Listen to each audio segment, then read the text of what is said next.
Alright, today we're going to be making a split board and you're going to need the following materials. The split kit by Voile, some spar urethane and a brush, sandpaper and a block, safety goggles, tape measure, a rubber mallet, a straight edge with measurements, a file, a drill, a circular saw with a carbide tip blade, some wood clamps, a center punch, hacksaw, a permanent marker, a couple sawhorses, West Systems G-Flex 650 epoxy, some tape, I prefer blue tape.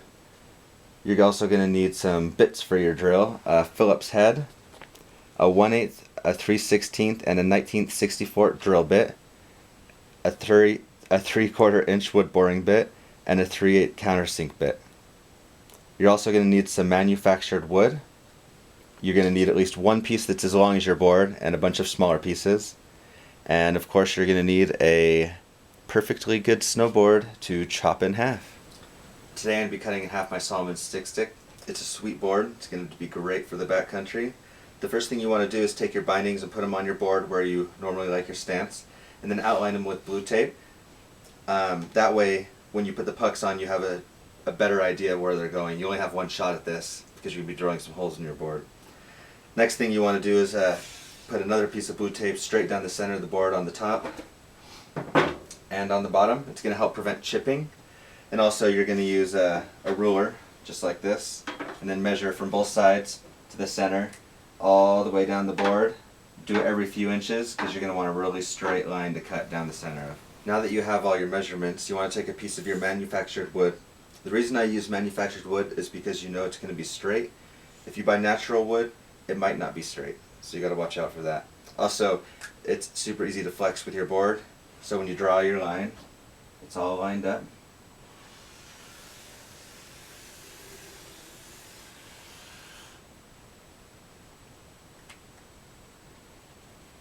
And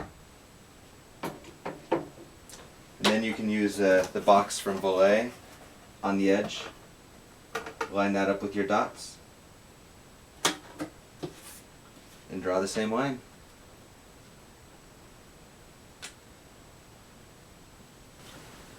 Alright, this next part is the most exciting, dangerous, and scariest part of this whole project.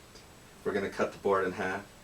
So what I've done is I've taken these Irwin quick grips and I've taken my manufactured wood and I'm using it as a guide for my saw so I can run the saw just right up along this and not have to worry about keeping a straight line. This is going to do it for me. You want to start at one end, don't go through the metal tip at the end, and then come all the way to the other end. And again, don't go through the metal edge because it can rip it out. We're going to take care of that with a hacksaw in the end. So I have this manufactured wood attached to my snowboard, and then also the board attached to the sawhorse so nothing will move. I mean, you can move this around and nothing's going to come out of place. You want to do it in one fluid motion. If you cut a little bit, take it out, put it back in, cut some more, you're going to have uneven cuts. So here we go.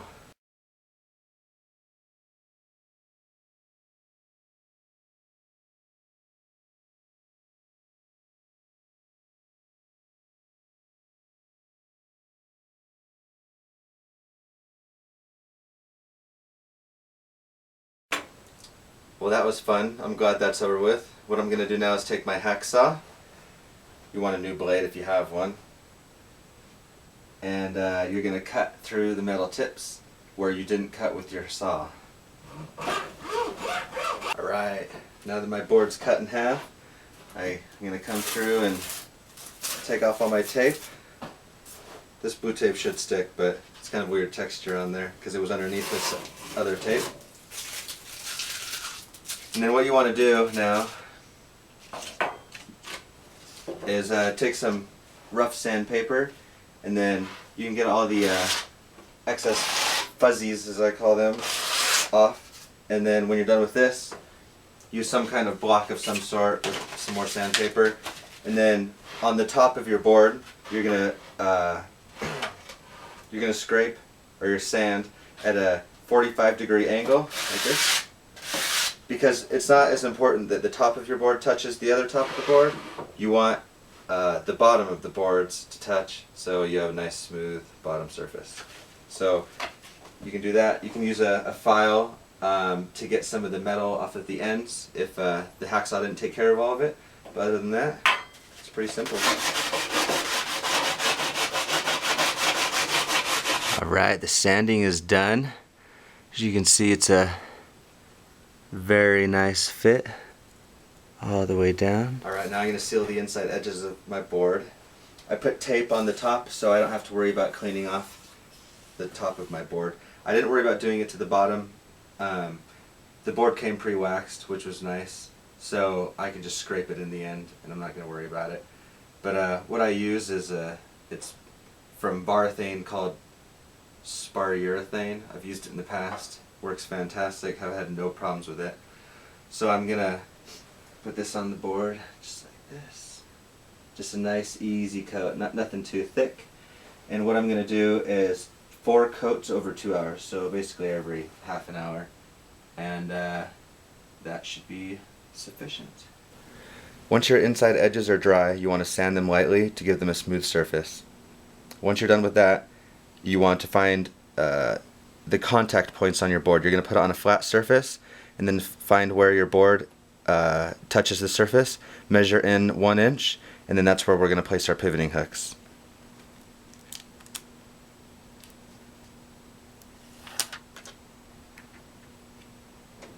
You want to take your center punch, find your 4 targets. Once you're done with that, you can take off your sticker.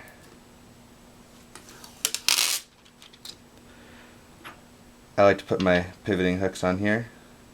Make sure it looks like my holes are in the right place. Looks really good. So I'm going to move my board so I don't drill into my sawhorse. Use a 3/16 bit and drill straight down.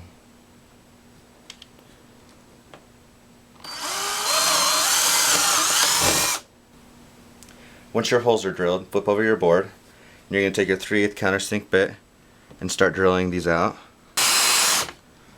You want to do it in small increments and have one of these bolts on hand so you can test it out and see when it's just flush with the surface. Once everything's flush on the bottom, you want to stick your bolts through, put your pivoting hooks on. You want to take the 2 washers and put them on the outside, but you want to get them down flush with your pivoting hooks. Now take your nuts and thread them onto your bolts. Voile gave you an Allen key, so basically you want to use the Allen key on the bottom and then your 3/8 socket on the top and tighten all these. Now that all the bolts are tight, you want to do the same thing on the other side of the board. The next step is to mount the touring bracket and the climbing wire. So what you're going to want to do is find the balance point of the board, and the way you do this is you take these templates from Voile, you put the hardware on top, and you're going to shift them up and down your board until you can pick up your board with 2 fingers in the same place, and it balances very evenly. And then you're going to want to move this pivot point mark about 1 centimeter towards the front of your board. Once you have those in place, you want to tape your templates, and then you can move all your hardware, and then take your center punch and punch all the holes. Once you have everything center punched, you can take off your templates, find your holes,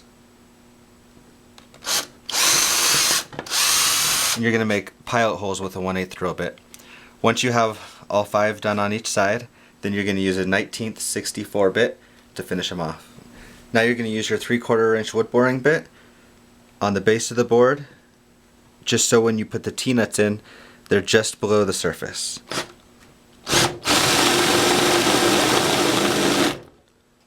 You want to do this to all 10 of these holes.